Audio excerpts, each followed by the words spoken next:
to Bangladesh now, where supporters of the main opposition party are rallying in the capital, Dhaka. The latest demonstrations are against a 9-year jail sentence given to the son of former Prime Minister Khalida Zia.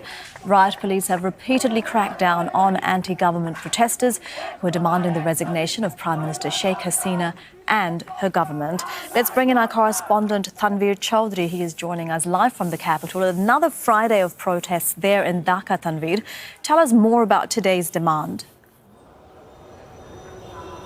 Yeah, it's a series of protest movements since last year.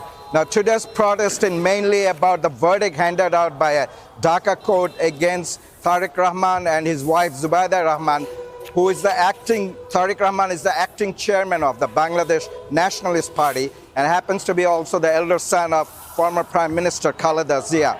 Now, this verdict took barely 2 weeks of proceeding. The court draft was actually handed out in 2007 during the caretaker administration run by the military government in those days.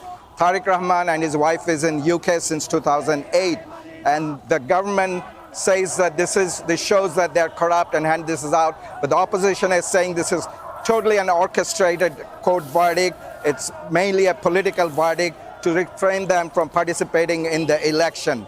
So the movement is continuous. There's going to be gaining more traction as the opposition has been doing series of movement since Wednesday after the verdict. There's been protests all across the country, not by the main opposition party only, as well as smaller affiliated alliance parties all across the country.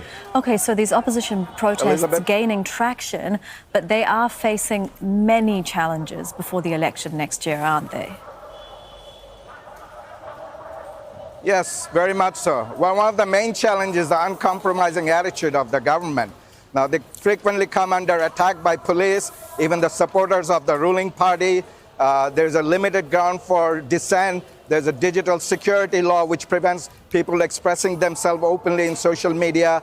The newspapers and the televisions are very restrained. They go on self-censorship because of this digital security law. Frequently, people are arrested, their homes are searched. If the protests are coming from out of the city, their hotels are searched or arrested without warrant. So this sort of intimidation tactics is very common, trying to repress the movement before the election. There are nearly hundreds of thousands of cases against opposition members. Some of them are anonymous cases, fictitious cases. Many are behind the bars.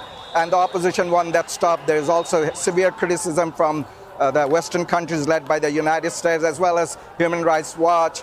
Amnesty International even made out a statement just a few days ago criticizing the police crackdown on opposition. So a lot of challenges ahead, but the traction is gaining momentum for the opposition ahead of the election. Tanveer, thank you very much for that. That's Tanveer Chowdhury live in Dhaka. Thank you.